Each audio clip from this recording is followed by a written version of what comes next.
Olá, pessoal! Hoje nós estamos diretamente dos estúdios do Expresso para mais uma edição do nosso Expresso Entrevista. E dessa vez vai ser uma entrevista familiar. Tudo bem, Verônica? Tudo bem. Estou aqui entrevistando, nós vamos bater um papo com a Verônica Volpato. Para quem não sabe, minha sobrinha, filha da minha irmã, Alexandrina, que fez um trabalho sobre fez um levantamento do patrimônio arquitetônico de Capão Bonito. Isso mesmo. Belo trabalho, Verônica. Foi difícil? Foi difícil, mas foi muito prazeroso também. Então tá bom. Antes da gente bater um papo e contar aí sobre esse levantamento do patrimônio arquitetônico de Capão Bonito, que é um resgate da história, né, da nossa cidade, através dos imóveis, das casas, pontos comerciais, praças que nós temos. Eu preciso aqui fazer o anúncio aqui do nosso patrocinador, depois a gente vai para o bate-papo, tudo bem? Tudo bem. Muito bem, Johnny, então nós temos que agradecer o nosso parceiro Bruno do Cimento, Johnny, não é isso? Muito bem, se você quer construir ou reformar, procure o Bruno do Cimento. O Bruno do Cimento tem todos os materiais básicos para a sua construção. Tem cimento, tem cal, tem argamassas e tudo o que você precisa para a sua reforma ou construção e com os melhores preços da região. A matriz do Bruno do Cimento fica na Avenida Santos Dumont, aqui em Capão Bonito, onde antigamente funcionava o depósito de bebidas Antártica. O Bruno do Cimento tem filiais em Botucatu e Ponta Grossa. Olha lá o Bruno do Cimento levando o nome de Capão Bonito para todo o estado de São Paulo e também para o vizinho estado do Paraná.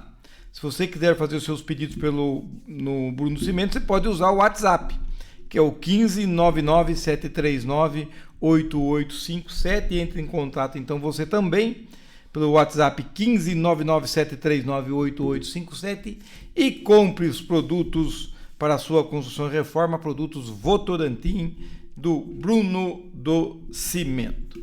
Muito bem, agora nós vamos falar aí do levantamento do patrimônio arquitetônico de Capão Bonito. O Johnny, põe para nós aí a capa e depois a gente vai descendo aqui. Verônica, fala um pouco da sua formação aí e depois nós vamos começar sobre esse trabalho aí. Bom, eu sou graduada em fotografia, também estudei conservação e restauro de fotografia.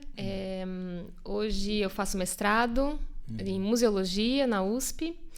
E tenho, ao longo da minha vida, eu sempre, sem planejar, sempre trabalhei um pouco com pesquisa, cultura, arte, tudo muito relacionado também com a fotografia. Sim, e aí é meio que uma memorialista, você fica levantando as coisas assim para resgate da memória do município. Eu acho que eu devia ter estudado história, porque eu gosto de pesquisar, de conhecer, sim, ir atrás, entender. Mas dá tempo ainda, hein? Dá tempo. Dá tempo ainda, né? E como é que foi o levantamento do patrimônio arquitetônico de Capão Bonito? Ele é do projeto Paulo Gustavo? Não, né? Esse é o resultado da pesquisa. Se tornou um e-book, né? Um livro digital, sim, que foi feito a partir do edital da Lei Paulo Gustavo, que é essa lei emergencial da cultura do governo, sim, federal. E eu então escrevi um projeto para... A pesquisa já existia, sim, e eu queria colocar no formato de livro, né? De livro. Gostaria muito de imprimir, mas o orçamento não dá, porque para imprimir precisa de bastante dinheiro, mas deu para fazer um e-book bem legal. Você fez um e-book bem legal. Quantas páginas são no total? Foram mais de 100 páginas. Mais de 100 páginas. Tem algumas fotografias, eu nem coloquei muitas fotos, porque senão seria um livro muito grande. Certo. Mas ficou bem bonito. A diagramação é do Lucas Canepa, ficou bem legal. Ficou bem legal. Agora, vamos analisar, a gente sabe que o papel ainda chama atenção, mas é algo que as pessoas hoje leem mais no celular. Na celular, tela, computador, né? Tablet. Então, já está registrado para a história com o e-book. Sim. Certo? Você fez em 10 capítulos, isso? Eu coloquei... São 10 locais, sim, que eu escolhi. Que eu fiz uma pesquisa... falando muito com pessoas que se interessam pela história de Capão, sim, Bonito. E também tem uma página no Facebook. Isso é só zona urbana, né? Eu fiz só sobre a zona urbana, porque a zona rural é enorme, eu teria que ter muito mais tempo e uma verba também muito maior para conseguir transitar nos todos os lugares. Então, eu achei interessante trabalhar no centro de Capão, que eu chamo de centro histórico, porque é onde a cidade e o povoamento começou, né? Então, ali onde está a igreja matriz. E nesse local... eu perguntei muito para as pessoas quais pontos que elas achavam que eram relevantes para a história de Capão Bonito, né? E surgiram alguns que não estão, né, nessa lista, mas muitos que se repetiram. Então eu acabei escolhendo todos esses pontos, mas a Igreja Matriz também entrou na pesquisa original. Só que eu não coloquei a igreja porque eu acho que ela merece um livro só sobre ela. Tá, um capítulo à parte. Então eu tirei da pesquisa original e deixei esses pontos do nosso centro histórico para Você pensa em dar continuidade nisso? Por exemplo, na Igreja Matriz, nós temos também a Igreja de Santa Cruz, no bairro Ferreira das Almas, que é o prédio mais antigo do município, que é de 1875? Eu acho que é alguma coisa assim, é 1875, eu acho que é o mais antigo de Capão Bonito, ainda em pé, eu acho que é esse. Você pensa para o futuro dar continuidade? Eu sim, tanto que eu coloquei no e-book, né, volume 1, sem saber se eu ia conseguir fazer um volume 2, mas é para provocar mesmo, para eu fazer, para conseguir ir atrás de fazer um volume 2, porque a gente tem na nossa cidade, na zona rural, que eu conheço pouco, muitos locais que contam histórias. Então dá para sair um volume 3, dá para sair muitos, dá para fazer só de igrejas, depois dá para fazer só de igreja, dá para fazer só de cemitério, dá para fazer de casinhas simples, porque a ideia não é tanto falar da construção apenas do local físico, mas é a partir do local físico contar histórias, né? O Johnny, roda um pouco aí para nós. Você vai, acho que na página 10 nós vamos encontrar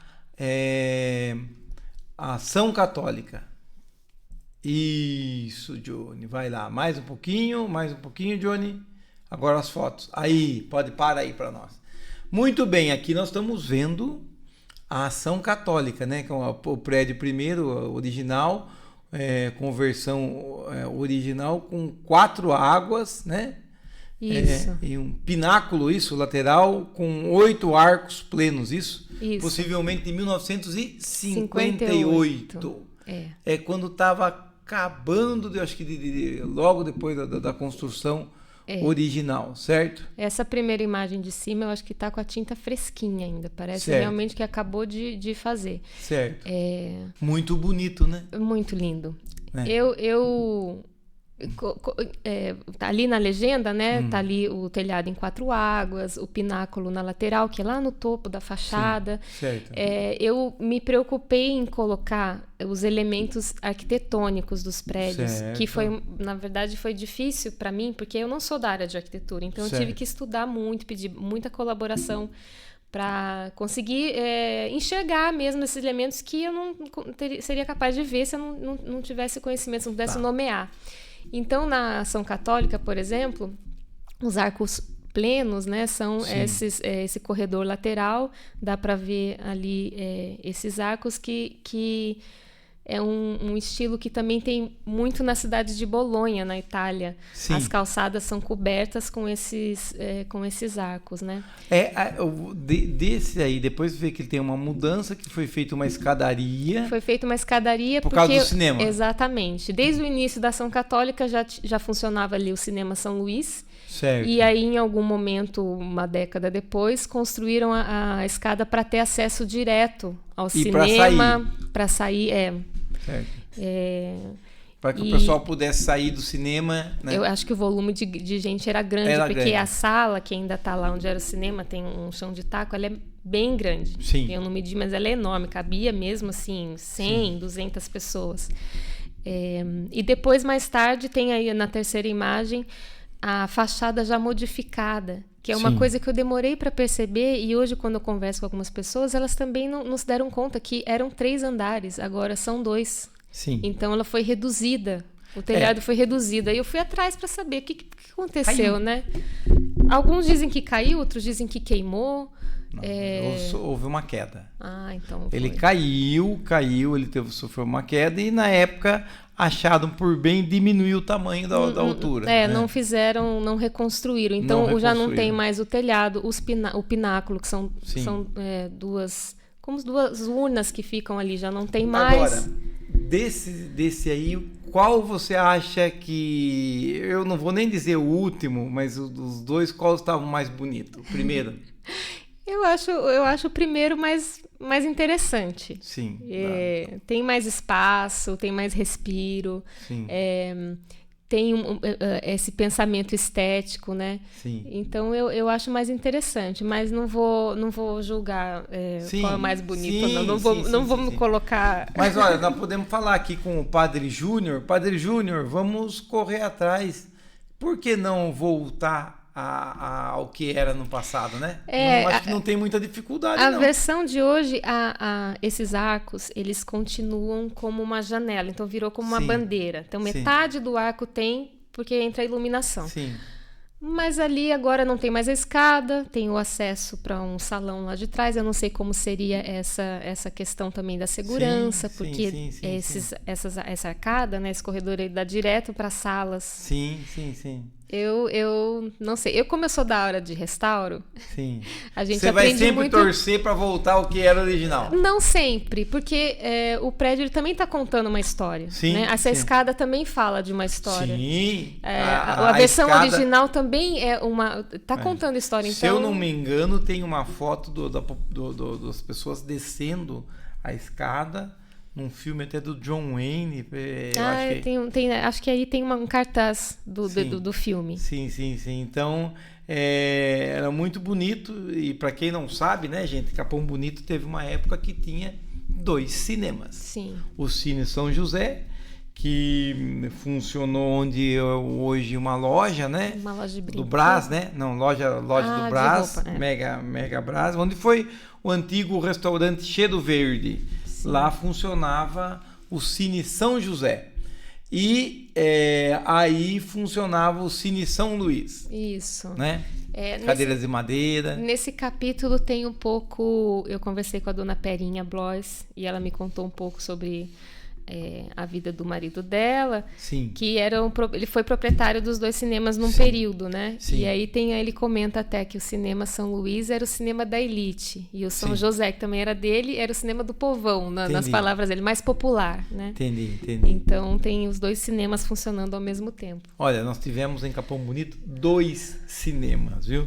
Sim. E para quem quiser saber a história do cinema de Capão Bonito, procure a nossa coluna O Expresso na História, e vocês vão ver lá que em 1920 já havia o Cine Ideal em Capão Bonito, com os seus filmes que eram atração e noticiados toda semana. Vamos lá, Johnny, levanta um pouquinho para mim e adianta um pouquinho aí para a próxima página. Aqui você está na construção, isso? Tem um registro fotográfico bem farto dessa construção. Sim. Ali em cima dá para ver o padre fiscalizando. Na imagem da direita, no topo, tem uma construção ali atrás que era o antigo Fórum e Cadeia Pública, que ficava do lado da Ação Católica. Sim. Então a gente conseguiu achar esses registros. Certo. Também graças a um grupo de pessoas que se preocupam em guardar essas imagens. O seu Assis me ajudou bastante. O Gilberto também entrei em contato com ele, mas ele não tinha muito as fotos que eu estava procurando. Sim. O João me ajudou muito, Matarazzo me ajudou muito, colaborou muito com as imagens. João Matarazzo, filho. Isso. Sobrinho? Filho? Sobrinho, é um menino. Porque o pai dele é João Matarazzo. Não, desculpa, gente. Tá o nome dele aqui, de repente. João Vicente Matarazzo. Quantos anos ele tem? Mais ou menos a sua idade? Não, mais velho que eu. Então, tem 90 não é muito anos. Mais velho que eu, não. É o João Matarazzo. É o seu João. Então, o seu ele velho. Ele não é muito mais velho João. que eu, não. Mas ele me ajudou bastante com as imagens, porque se não fossem as pessoas, a própria população que se preocupasse em guardar essa história, eu não teria fontes para conseguir fazer esse levantamento. Não temos museu, não temos levantamento. Não temos um centro de memória. A biblioteca que poderia funcionar, a biblioteca poderia ter um pequeno acervo também, não tem um bibliotecário, uma bibliotecária que possa fazer essa função. Sim. Não tem uma política de preservação da nossa memória de fato na cidade. Nós precisamos ter. E aí quem faz isso é a população. Acaba fazendo, trocando... voluntários, abnegados, memorialistas. Tem a página da internet Freguesia Velha, o pessoal troca muita imagem lá. No Facebook, outras pessoas também vão contando histórias. Então, essa foi uma grande fonte para conseguir achar alguma informação. Você pôde fazer o trabalho graças a muitas as informações que você pegou com as pessoas. Muito, porque... oficialmente não tem nada, não tem um... Assim, o que eu percebi é que nós temos uma tradição oral muito grande, então as informações vão passando de pessoas em pessoas. Eu fiz muitas entrevistas, fiz mais de 10 entrevistas para que eu pudesse registrar esse conhecimento, porque uma dos objetivos para a pesquisa era justamente... conhecer e sistematizar o conhecimento que eu ouvia. Então, uma pessoa falava daquele lugar, outra pessoa falava de outro lugar, e eu via que estava espalhado por aí. Então, eu quis juntar essas informações para colocar no levantamento. Nada disso eu realmente fiz sozinha.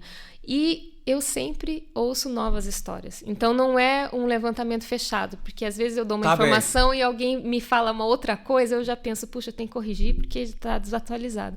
Então, é um trabalho que ele vai se construindo junto com as pessoas. Isso que é muito, muito legal.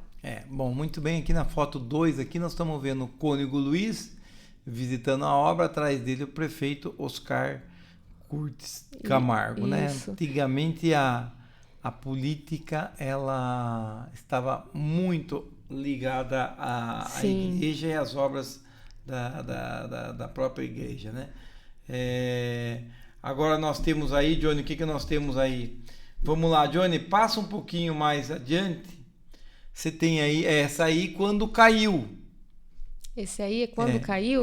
Acho que quando caiu.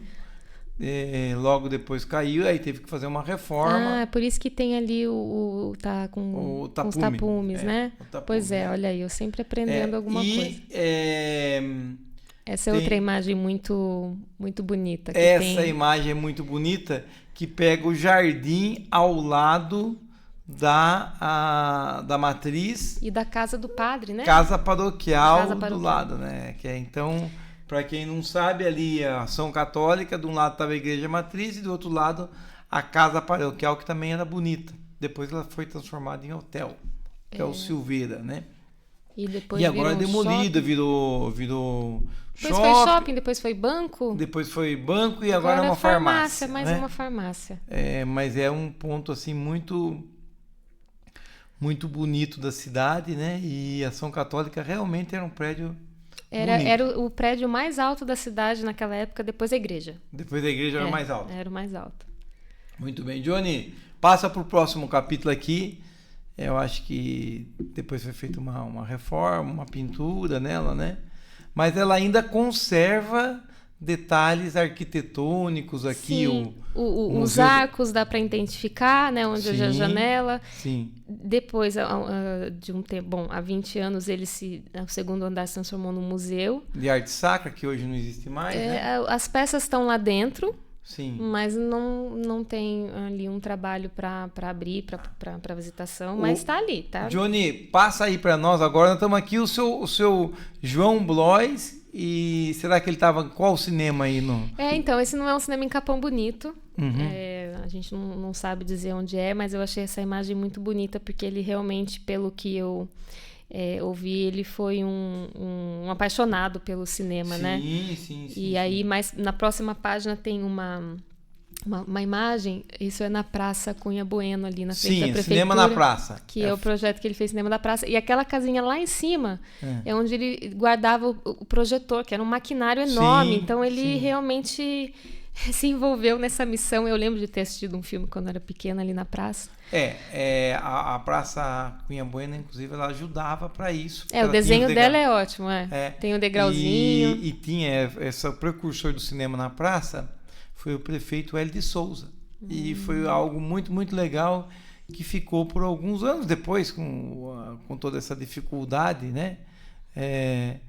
É isso aí. O John Wayne, a gente você publicou, pegou aqui do jornal. Isso. Sim. Realmente. Eu usei bastante o arquivo do Jornal Expresso também para minha pesquisa, que foi muito importante que tem esse arquivo preservado, como outros. E ali tem o pessoal dentro do salão. Em 1960, o seu João Matarazzo forneceu para você a sala do Cine São Luís. Olha, gente, como é que era. Então, o Cine São parece Luís... apertadinho, mas é só um pedaço essa sala, porque é um lado só, né? Era de um lado só. Muito bem, Johnny. Aqui a gente falou já, olha, a gente falou um tempinho legal de um só dos... Aí tem o cartaz aqui do Juliano Gemma, vivo ou preferivelmente morto. Colorido, hein? Colorido.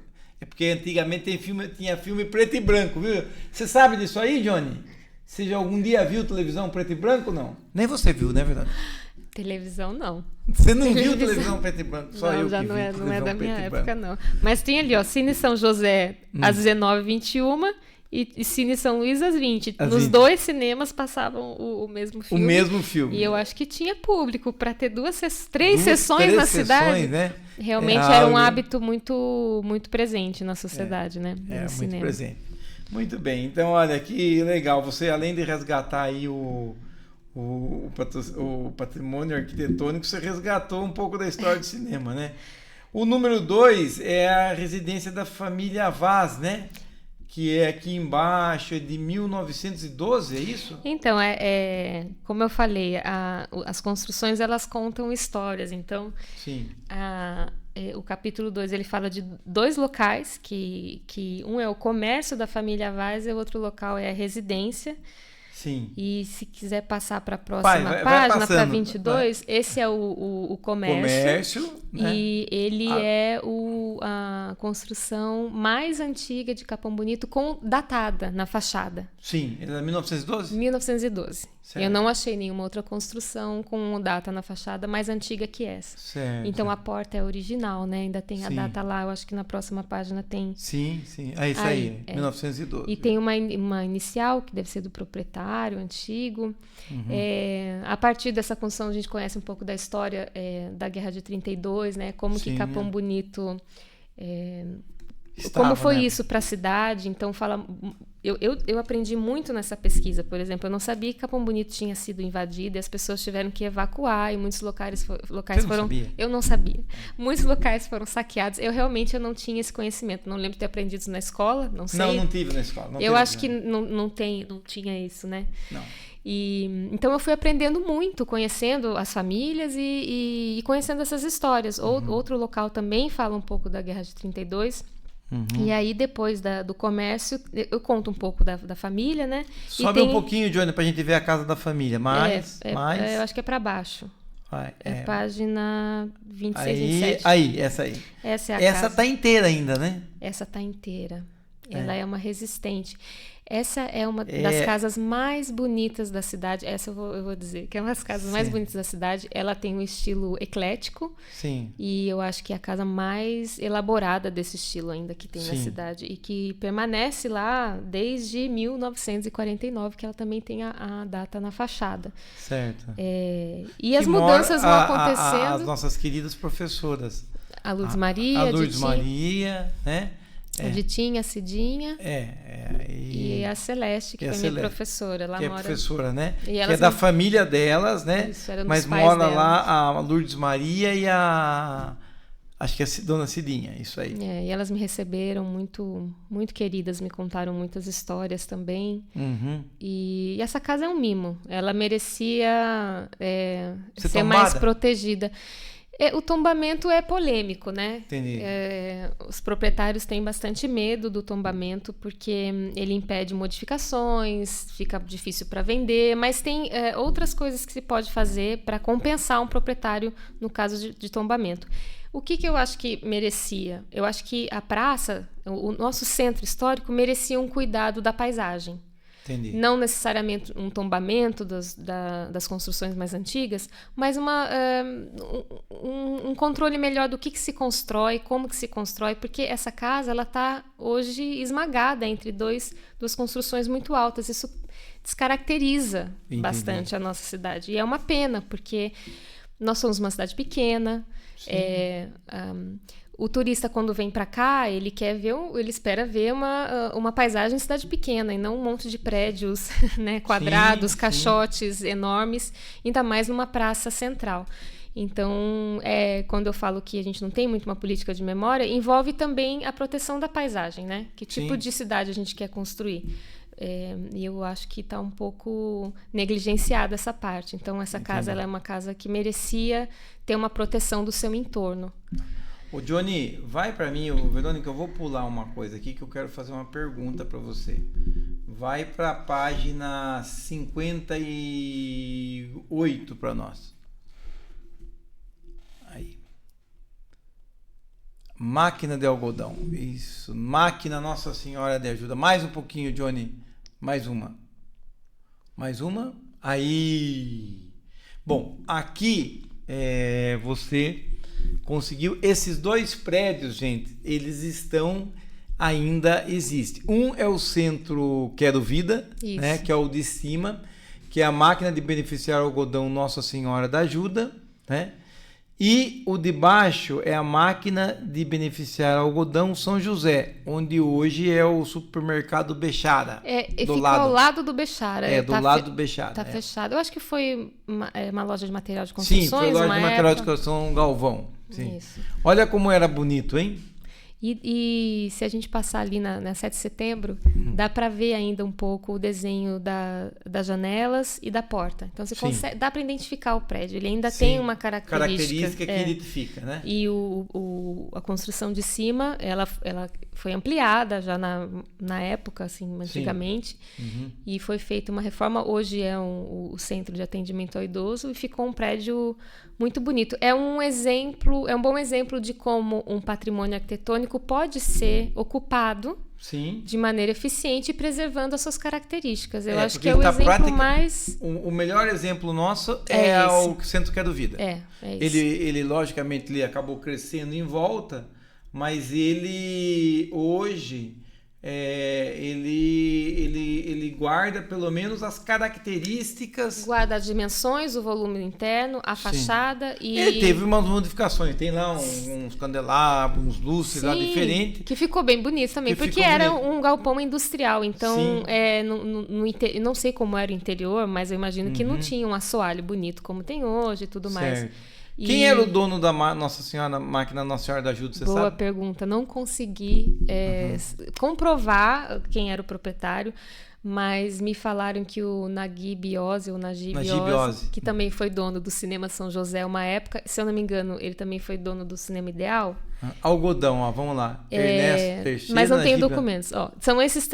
Em 1933 tem essa publicação com os 4 proprietários de beneficiadora de algodão. Certo. Eu acho que era um desses 3, né? Mas eu não tenho documentação, não consegui achar. Certo. É um outro problema que eu procurei nos arquivos da prefeitura. Isso é de quando essa publicação? De 1933. Tá. A legenda do outro eu não sei. Certo. Mas eu não consegui achar nos arquivos da prefeitura. Tem informações que eu consegui achar em outros lugares, que eu poderia recorrer aos arquivos, mas, enfim, o arquivo morto ardeu em chamas durante a minha pesquisa. E a qualquer esperança que eu tivesse de achar uma matrícula, transferência de terrenos. Sim. Bom, então doação vamos lá. De terrenos, não consegui. No Expresso da História que nós estamos publicando semanalmente, nós temos lá que em 1920 nós tínhamos uma desencarroçadora, que eu me lembro lá, que está lá, que pertencia a Estevam Dante e Justiniano Soares de Andrade. Né? Então, muito provavelmente, uma delas deveria ser deles, né? Sim. E depois, quem sabe, com o tempo... Na época, uma coisa que eu também descobri, não sabia, é que a região era uma grande produtora de algodão. Inclusive, Itapetininga foi a maior economia de Itapetininga durante uma época, foi a produção de algodão. Sim. Então, era muito comum achar em Itapeva, em São Miguel Arcanjo, em Itapetininga... Máquinas beneficiadoras de algodão, então. que é quando chega o algodão, tem que tirar o caroço, embalar e mandar para a tecelagem, que era ali em Sorocaba, Votorantim. Você teve alguma informação sobre a estação experimental, fotografia da estação experimental de Capão Bonito ou não? Não procurei. Eu não sei se ela existia nessa época, na virada do século. Ela tem fotos, virada do século não, na década de 40 de algodão. Mais para frente, mas ela tem, acho que no final da década de 40, de plantações de algodão. E exatamente isso, algodão para vender para tecelagem em Sorocaba. Que Votorantim e Sorocaba, nós tínhamos tecelagem do comendador Pereira Inácio. E ele era um grande industrial da área de tecelagem. Vamos lá, agora passa aí, Johnny, vamos lá para o cemitério em Ofélis. Aí, vamos lá. Aí, o cemitério em Ofélis, como é que ele está? Ele está abandonado? Não, ele tá bem preservado. Tá preservado, tá cuidado. É mais um local que eu não sabia que existia quando eu comecei a pesquisa. Eu acho que eu sou a mais ignorante de todas.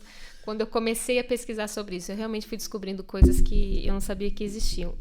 E o cemitério é um cemitério pequenininho. A gente sabe que é um cemitério das pessoas portadoras. Eu chamava de leprosos, né? Os portadores de hanseníase. Não, vamos falar leproso para todo mundo entender, né? Sim. Era um cemitério. Cemitério dos leprosos. Ele é conhecido na população como cemitério dos leprosos ou cemitério dos doentes. E ele já está desativado há muito tempo, mas a população ainda visita. Todas as vezes que eu fui lá, tinha uma velhinha que eu vi que recentemente foi acesa. Tem um terço. Há um cuidado. Tem um cuidado. Só que ele foi fechado, então a população não tem acesso sempre, né? Ainda mais nas épocas dos mortos, finados, né? E tal. E como a maioria das pessoas que eu conversei, que apresentei o projeto, que nós fizemos um trajeto, né, para conhecer o projeto, né, in loco, também não conhecia da existência do cemitério. Então ele fica escondidinho ali e eu acho que ele merece um cuidado maior, jardinagem, uma placa para identificar, porque ele é um ponto importante para a população ali em volta. E ele fala, mais uma vez, de uma época de bastante marginalização de pessoas doentes. Então, isso é bastante atual, né? Dá para pensar muito sobre isso hoje em dia. Para quem não sabe, o cemitério em Ofélis era para doentes de hanseníase, de lepra, né?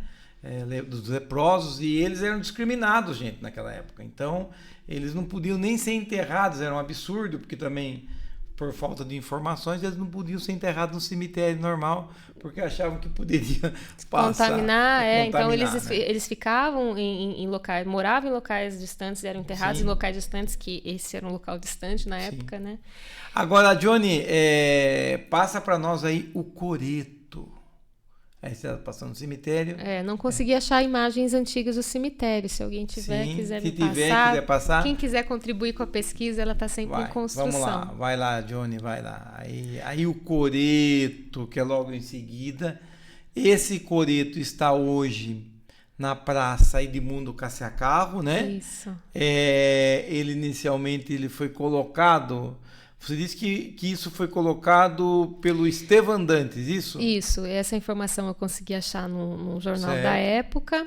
Eu não tenho a data exatamente, mas eu acho que foi na década de 1910. Certo.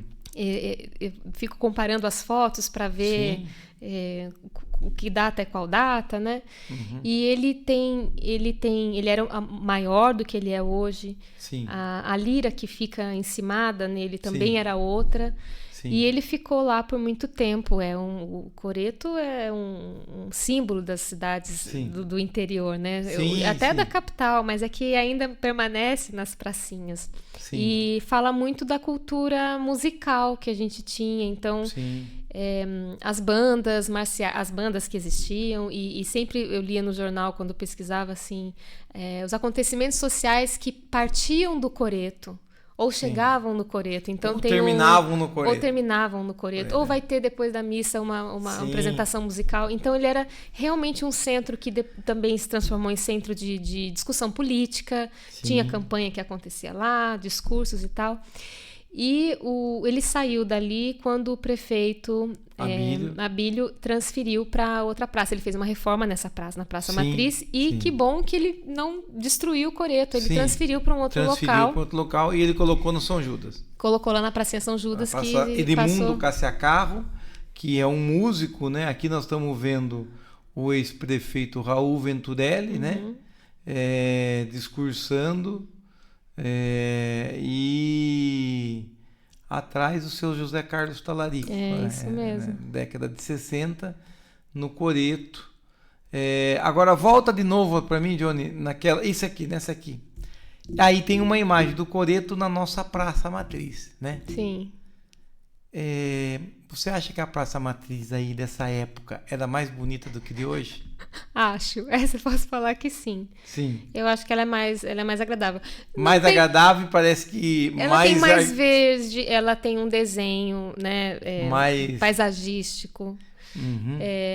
Mas ela não tinha muita sombra, né? Então, não, assim, até porque talvez... Eu gosto desse desenho, mas com umas árvores que façam sombra, porque senão não mas dá. Mas você não acha que aqui de cima, aqui ela já estava com... Aqui já está mais as árvores já estavam maiores? Então, por isso que eu acredito que ali era o princípio dela.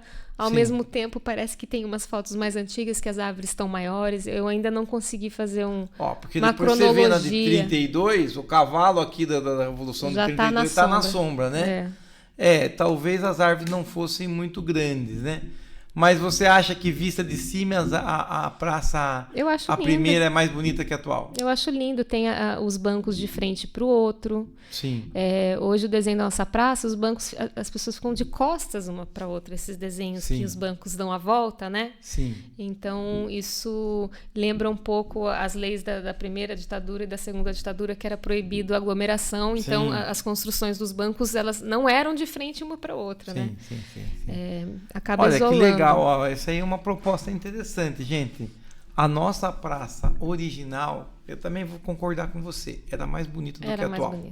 Era mais bonita que a atual. Muitas vezes, nem sempre a modernidade se transforma em beleza, né?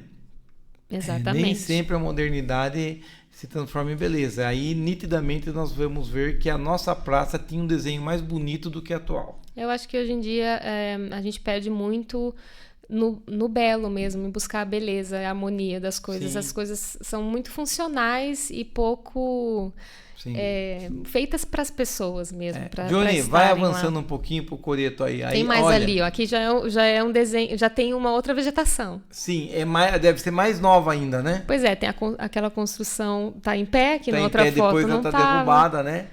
Olha, que beleza. Aqui, ao mesmo tempo, parece que é na foto da esquerda uma cerca. Sim. Mas eu não sei o que é aquilo. Sim. Aí à direita já é uma foto mais recente. Então, Verônica, segundo o jornal de 1920, o Largo da Matriz, a praça, né, que era a Praça da República antes de ser Praça Rui Barbosa, ela tinha portão. Tinha portão, era fechada. Era cercada com cerca, né? Mesmo. Tem imagem da... Vamos lá, vai adianta um pouquinho para nós, Johnny. Agora, onde está o coreto, né? Ele está preservado e vamos lá torcer para que continue. Ele está preservado, até que tá, mas acho que ele mereceria um carinho maior. Tem tido evento... Fui num evento de chorinho no Coreto, que foi muito legal, as pessoas gostam muito. E foi um dos músicos que me falaram que ele tem uma acústica fantástica, justamente. Uhum. Ele realmente a acústica dele funciona muito bem para apresentação musical. Muito bem. Vamos lá. Passa o coreto e vamos pular o fórum e vamos para... Vamos. Jacira? Vamos para a Escola Jacira. Vai aí, Grupo Johnny. escolar. Grupo escolar. Aí... O fórum merece, mas depois, se você contar tudo aqui, vocês não vão ver o e-book. Exatamente. Né? Deixar um pouco aqui, de segredo. gente, olha, nós estamos na Escola Jacira Landim Story, que é de 1909 começou, 1911 terminou a construção e foi o primeiro ano letivo. Ali também já tem uma cerquinha, né? O grupo escolar que tinha cerca. Você conhece a Escola Jacira, Johnny? Tá diferente aí ou não?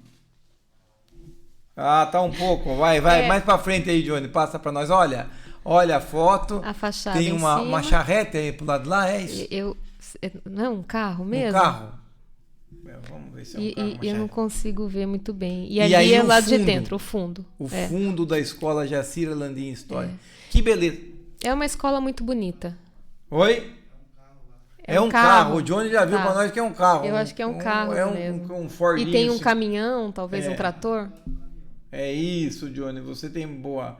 Vai indo aí para nós, Johnny, a Verônica. Eu acho que é importante dizer que o grupo escolar, a Escola Jacira, né, hoje, ela é o único prédio tombado que a gente tem na cidade. Sim. É uma construção que foi tombada junto com outras 125 escolas do estado de São Paulo. Então, foi um tombamento conjunto, num pacote só. Certo. Porque... na Primeira República era um dos projetos a democratização da educação, porque existia um alto índice de analfabetismo, mais de 80%. Certo. Então, um dos projetos da República era que houvesse escolas gratuitas para todos. E a escola de Capão Bonito foi dessa época, então foi tombada. Ela está preservada, mas eu acho que ela precisa de mais destaque. Como um prédio realmente que tem um estilo arquitetônico definido, que é símbolo de uma época. E a entrada original hoje não é, né? A entrada da escola é feita pela outra rua, mas essa fachada ela está um pouco encoberta com árvore, com vegetação. Sim. E eu acho que a gente pode valorizar isso, mostrar, iluminar. Sim. E é uma escola muito tradicional, então as pessoas têm bastante afeição pela escola. Ela funciona ainda e eu acho que ela deve continuar funcionando. Agora, vai adiante um pouquinho para frente, a Verônica vai mostrar um negócio que quem estudou no Jacira, Johnny, pare aí, Johnny. Para quem estudou no Jacira, e alguns desses aí ficaram de castigo aí, este é o porão. Você não sabia disso aí? Que pessoas ficaram de castigo. Ficavam de castigo. O Toninho Martelo, que Deus o tenha, a gente aprontava muito, ele colocava, vou colocar você no porão. E ele colocava nós no porão, certo? Ou na frente, lá em cima. A punição mais leve era lá em cima, não podia brincar no intervalo. E a mais braba era no porão, vou colocar no porão, né? E aí é o porão da Escola Jacira. Esse é o famoso porão, ele é uma lenda. Muita gente fala que quer conhecer o porão, muita gente já entrou. Sim. Tem gente que fala que é assombrado. Imagino que vai passar no imaginário dos alunos, Você imaginou como é que era na época quando a gente estudava, né? Eu acho um pouco assustador de ficar de castigo lá dentro. Mas ele enfim, as construções antigas era muito comum ter um porão, ou pelo menos um assoalho, né? Um espaço entre o piso do térreo e o chão para não subir a umidade, que é uma coisa que hoje a gente não faz e acaba sofrendo com a umidade, né? A gente está num país muito úmido. E ele funciona muito bem. Então, isso aí, o porão, para quem não sabe, é para não subir a umidade. Para preservar. Para não ter um contato direto do piso com a terra. Isso para preservar. E manter ali a temperatura e também aí serve para almoxarifado, né? Para depósito. E ele funciona muito bem. Ele não tem realmente cheiro de mofo, ele tá bem cuidadinho, boa. Tem uma ventilação ótima. E aí tem as histórias sobre também a Revolução de 32, né? Que soldados ficaram lá, que tinha inscrições ali, que infelizmente apagaram as inscrições, não consegui achar nada. Sim, você não achou nada, né? Não achei nada ali. E aí depois, logo em seguida, tem um piso, né? Que você... Mais pra frente aí, tem eu fotografei um pouco desses... Esse é um ladrilho hidráulico, né? Que é um tipo de piso feito manualmente... Piso por piso, que tem também na igreja, algumas casas antigas têm. Então, você sabe que nós temos uma empresa que faz esses ladrilhos aqui em Capão Bonito, né? Não sabia. Pois então. Concrearte do lado do lado para cima um pouco da fecularia lá que você fez. Sim, na Marechal Deodoro. Mas eles fazem ladrilho hidráulico? Fazem. Maravilha. Se você assistir o programa aqui do seu tio, você vai ver que ele entrevistou o dono da Concrearte lá. Né? E por fim, Verônica, vai assistir. Procura lá e legal. Assiste o programa que a gente falou com o Vicente, proprietário. Ele, inclusive, foi resgatar, comprar formas para fazer vários ladrilhos. E o ladrilho, para quem não sabe, Capão Bonito teve uma época que tinha ladrilho padronizado para calçada. E ele conseguiu achar a forma desse ladrilho padronizado que nós temos em poucos lugares ainda, infelizmente, poucos lugares. Mas Verônica, aí termina com mapa ilustrado. Vamos lá, mapa ilustrado, Johnny, que é na página 103, né? Aí tem meio que um roteiro, isso? Depois de quase concluída a pesquisa, eu pensei que seria interessante, então surgiu a ideia de fazer um circuito guiado ou autoguiado para conhecer esses locais, né? Que no futuro a gente possa fazer um tour. Um tour turístico, um tour do patrimônio. Inclusive, eu fiz algumas visitas guiadas. A contrapartida do projeto era fazer essas visitas e foi um sucesso. É sempre muito legal passear com as pessoas e elas conhecerem e eu aprender também, porque todo mundo tem alguma coisa nova para dizer sobre isso. E então está disponibilizado mais ou menos os locais com os pontos. A gente fez um resuminho com a data e o endereço. A data mais ou menos, né, de construção e o endereço, e as pessoas podem ir no local e ver e conhecer. E a ideia também de sistematizar essa pesquisa é para que ela sirva para a educação. Certo. Porque se isso não for usado para a educação, a gente não vai entender qual é a nossa identidade, qual é a nossa história, e as coisas vão continuar sumindo. Porque justamente o projeto surgiu pela velocidade de modificação da nossa paisagem urbana que tem acontecido. Então, muitas casas estão sendo demolidas muito rápido, de um dia para o outro, e era esse o meu impulso de poder registrar o que ainda tem e sistematizar isso, e para que as escolas possam usar também. Então, eu trabalhei junto com a rede de educação. Nós fizemos roteiros de aula, a gente fez algumas aulas para diversas disciplinas a partir dos pontos. Então, a partir da pesquisa, o professor pode usar aquele local para tratar de temas que estão no currículo.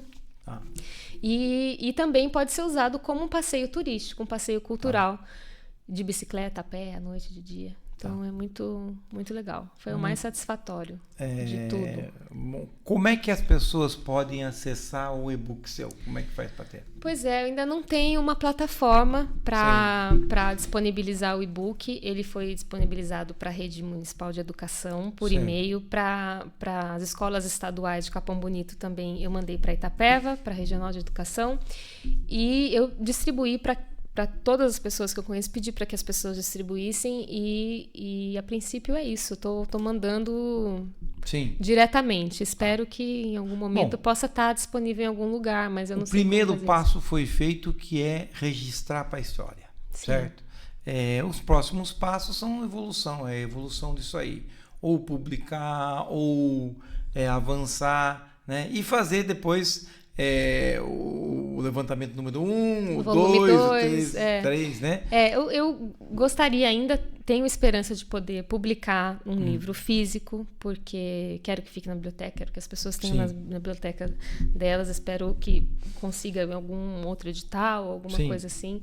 E é muito interessante o desdobramento que a pesquisa foi tendo. Ela começou em 2021, mas e hoje a gente está quase em 2025, ela tem se espalhado. Então, eu fui convidada pela Secretaria de Educação de Itapeva para apresentar esse projeto que eles querem fazer lá também. Conheci os pontos históricos de Itapeva, foi muito legal. Que deve ser mais do que o nosso, mais preservados que o nosso, e talvez um pouco maior. Conheci algumas coisas interessantes lá, assim.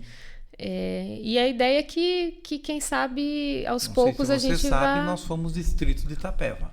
Não sabia. Então, nós fomos por um curto período, porque nós fomos distrito primeiramente de Itapetininga, depois de Itapeva, né? Mas as duas cidades que tinham relevância na época era Faxina e Itapetininga. E nós, que éramos Capão Bonito do Paranapanema, ficávamos no meio, né?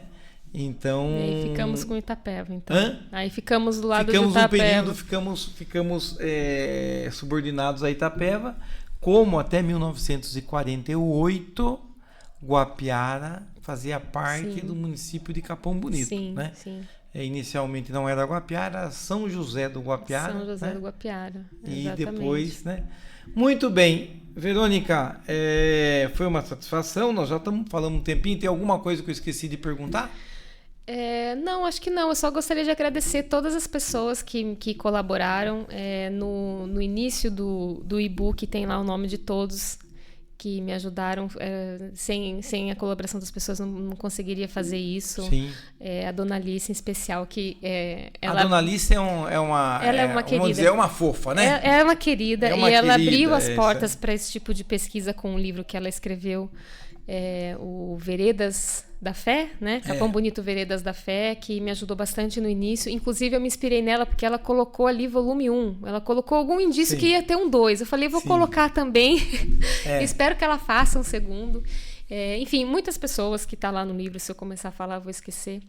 E isso é importante, a colaboração de todos. Eu espero que os professores usem, que as pessoas leiam e que esse conhecimento seja difundido para a gente conhecer um pouco mais e preservar a nossa história, que esse é o meu objetivo, que a gente pense numa política de preservação da nossa história arquitetônica, de paisagem, de biodiversidade, de cultura, de gastronomia, e no e-book tem tudo isso ali.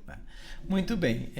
Eu queria mandar um abraço para o meu amigo Anderson, um amigão lá do bairro Maciel, em Ribeirão Grande. Depois eu acho que a Verônica vai ter que fazer um levantamento de Ribeirão Grande só também, né? Um abração para você, Anderson Rodrigo. E também para o meu amigo Adailton, lá do Vale Verde, né? Os dois estão esperançosos, porque os dois são corintianos, sabe, Verônica? Estão aqui, acho que o Memphis Depay vai resolver o problema do Corinthians, tanto o Adailton como o Du. Os dois acham, como o Adailton e o Anderson, que são corintianos, acham que vai resolver. Eu não sei não, viu? Um abraço para vocês, um abraço para todo mundo que nos assistiu, né? E parabéns, Verônica, pelo trabalho, né? Eu sou suspeito em elogiar, porque eu sou tio, né? Mas eu acho que pessoas assim, outros exemplos como sigo o exemplo seu, e a gente tem que tentar preservar a nossa história de uma forma que nós possamos deixar para as futuras gerações o mais identificável possível, com mais história possível, aos nossos prédios, né? As nossas... os nossos jornais, em suma, a nossa história. Sim, quem quiser ampliar essa pesquisa pode partir também, né, do e-book e ter mais material para expandir.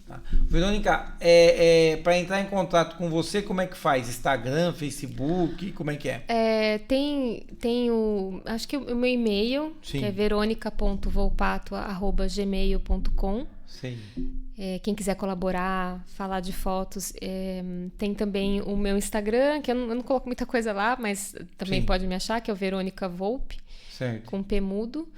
E eu tô aberta, tô sempre pesquisando, apesar de essa fase do trabalho, né, o e-book ter sido encerrado, eu tô sempre... Vem o 2! Que venha o 2, então quem quiser colaborar com histórias, com fotografias, principalmente, a minha linha de pesquisa é muito focada na fotografia. Sim, porque a sua base também, né? E eu percebi que muitas pessoas não guardam as fotos físicas, acabam digitalizando e dispensam as fotos físicas. E isso para mim é muito importante, quem tiver fotos da cidade, da família, um acervo, guarde. E se não souber o que fazer, pode me dar, que eu vou cuidar e preservar, porque isso faz parte da nossa memória. Maravilha. Muito bem, a gente ouviu aqui a Verônica, né, e bateu um papo sobre o levantamento do patrimônio arquitetônico de Capão Bonito. Falamos sobre história, arquitetura e falamos sobre a nossa cidade. Então, uma boa noite a todos. Obrigado a todos aqueles que nos assistiram e continuem e ajudem a preservar a nossa história. Sim. Valeu, pessoal. Tchau, boa noite. Obrigada.